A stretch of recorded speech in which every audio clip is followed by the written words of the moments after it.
Zima je do sada pokazala svoje zube, barem u našim krajevima, minusi i snijeg. A s obzirom da nas na kanalu ima iz cijelog svijeta, nebitno kakvi su vremenski uslovi, možemo se pripremati za uzgoj presadnica. Poslovi oko uzgoja biljaka polako počinju, a kako bi osigurali klijanje sjemena, neophodna je vlaga i optimalna temperatura zemljišta. Mi smo već krenuli sa temama vezanim za uzgoj presadnica i naravno pripremom za novu sezonu uzgoja. Upravo iz razloga kako bi vi na vrijeme dobili informacije o načinu uzgoja i nekim savjetima koji bi vam mogli biti od koristi, preporučujemo uvijek da zapratite naš kanal kako bi u pravo vrijeme dobili neophodne informacije. Na taj način ćete na vrijeme imati sve što vam je potrebno kako bi odradili sve neophodne korake vezane upravo za uspješan uzgoj biljaka u vlastitom vrtu. I ne zaboravite kliknuti i na znak zvonca kako bi dobili obavijest o svakom novom video savjetu. Zahtjevi biljnih vrsta prema temperaturi zemljišta su različiti. Kako odrediti vrijeme sjetve, ovisno o ovom faktoru, je najčešće pitanje koje muči mnoge. Upravo to je tema današnjeg videa sa kojim će, vjerujem, mnoge stvari vezane za ovu temu biti jasnije svim onim početnicima ili onima koji traže način da njihov posao bude što uspješniji. Za svaku biljnu vrstu potrebno je sačekati dok se zemljište zagrije. Temperatura tla mjeri se namjenskim termometrom koji se jednostavno ubode u zemlju na dubinu negdje od 7 do 10 cm. Vrijednost izmjerenog treba biti stabilna nekoliko dana prije sjetve. Postoji dosta tih poslova koje je potrebno obaviti prije same sjetve, poput provjere klijavosti sjemena, naklijavanje samog sjemena i sve o tim temama možete potražiti na našem kanalu, ali naravno i u narednom periodu ćemo i o tim temama dosta govoriti. Uslovi koji su neophodni i koji su jedinstveni ovisno o vrsti biljke koju želite uzgajati utječu na samo klijanje i nicanje biljaka. Svako sjeme ima svoj zaštitni omotač koji ga štiti od vanjskih uslova, oštećenja, napada štetočina i pojave bolesti. Taj sloj sprječava i klijanje, ali promjenom uslova on slabi, što omogućava aktiviranje klice. Njegovim vlaženjem on postaje mekši, sjeme iz faze mirovanja lagano prelazi u fazu klijanja.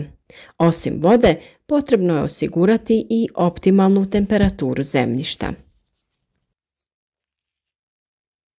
Upravo ta temperatura je karakteristična za svaku biljnu vrstu i ima velik utjecaj na postotak klijanja i nicanja kvalitetnih mladih biljaka. Što je vrijednost bliža optimalnoj, veći broj sjemenki klija i niče, a dobivene biljke će biti razvijenije.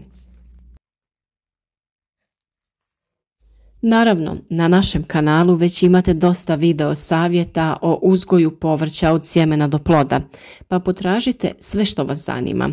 Ali svakako i ovu sezonu uzgoja koja je pred nama pratite sve što mi u svom vrtu radimo. Dijeliti ćemo efikasna rješenja za zaštitu, prihranu i održavanje biljaka zdravim i plodnim. Osim te optimalne temperature, važne su i granične vrijednosti. Minimalna temperatura je donja granica na kojoj te sjemenke pojedine vrste mogu proći kroz proces klijanja i nicanja, a maksimalna je gornja granica iznad koje prestaje njegova aktivacija. Grah će, na primjer, klijati samo ako je temperatura zemljišta iznad 15 stepeni i neće na onoj iznad 35. Za samo razumijevanje djelovanja same temperature na sjeme može nam pomoći paprika kao jedna od najzahtjevnijih povrtlarskih kultura. Kada, na primjer, uzmemo 10 sjemenki paprike i posijemo ih u zemlju koja ima temperaturu od 15 stepeni, niknuti će samo jedna, a rijetko niknuće 3 biljke. Za to će im trebati nekoliko sedmica. Upravo zbog toga se ova vrijednost uzima kao minimalna temperatura. Optimalna temperatura je 29, na kojoj će već poslije 5 dana niknuti njih najmanje 8, dok je maksimalna temperatura 35 stepeni iznad koje paprika neće klijati. Poseban video koji mi imamo na našem kanalu je upravo priprema ovakvog klijališta u kojem možete osigurati sa svjetlom optimalne uslove za nicanje vaših biljaka, pa potražite i taj video. A koje to biljke vole niže, a koje više vrijednosti temperature? Sve biljne vrste možemo podijeliti prema zahtjevu sjemena za toplinom. Bob, grašak i zelena salata su vrste koje klijaju u hladnijem zemljištu, a paprici, paradajzu i bosiljku odgovaraju topliji uslovi. Kukuruz, soja i suncokret su prema zahtjevima za toplinom između ove dvije grupe povrća. Temperatura od 5 do 20 stepeni najbolje odgovara za sjetvu boba, graška, bijelog luka, crvenog luka, zelene salate, repe, cikle, korabice i rotkvice, pak čoja, mizune, rikule i mrkve, peršina, pastrnjaka, špinata i blitve, kukuruza, kokičara i šećerca, krompira i kupusnjača. Važno je napomenuti da kupusnjače, krompir i repa siju se u nešto hladniju zemlju, ali da biljke bolje rastu na višim temperaturama. A kulture koje vole toplo zemljište zagrijano na 20 do 30 stepeni su paprika, paradajz, patlidžan, krastavci, grah, mahune, tikve i tikvice, kadulja, dinja, korijander i kopar. Većina ovih biljaka uzgaja se iz presadnica. Dok sa druge strane krastavac, tikve, dinje, grah, mahune, kopar možemo sijati direktno u zemlju kada se zemljište dovoljno ugrije. Ovisno od vremenskih uslova, sjetva na otvorenom se u kontinentalnim područjima može obavljati već od kraja aprila, dok se na jugu sjetva toploljubivih kultura obavlja i do mjesec dana ranije.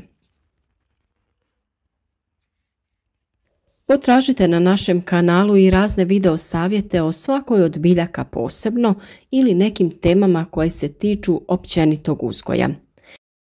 Ukoliko se ne snalazite, slobodno nam pišite u komentarima koja vas tema zanima, pa ćemo vam mi preporučiti video koji nudi odgovor na vaše pitanje ili dilemu. Uzgoj presadnica i povrća općenito može biti jako zbunjujuć za sve one koji tek kreću da to rade sami, a mi najviše i želimo podržati nove povrtlare kako bi nas što više uzgajalo vlastito voće i povrće. A i svi drugi uvijek mogu naučiti nešto novo ili sa drugim povrtlarima podijeliti vlastito iskustvo koje su stekli kroz godine uzgoja voća i povrća u vlastitom vrtu. Uvijek nam je drago čuti vaše priče. Naravno, naši novi videi koje ćemo objavljivati u narednom periodu će dolaziti 10 dana prije nego što se određeni radovi trebaju odraditi, kako bi i vi imali vremena da se pripremite i odradite potrebne radnje na vrijeme. Kao i uvijek, nadamo se da ćete nam pisati u komentarima od kud nas pratite i koji se radovi trenutno obavljaju u vašem dijelu svijeta. Podijelite vaša iskustva sa nama i sa drugim ljudima koji nas prate, a i oni sami žele uzgajati zdravo voće i povrće. I za kraj, kad ako ne sad, želimo vam uspješnu sezonu uzgoja i puno zdravlja u ovoj godini.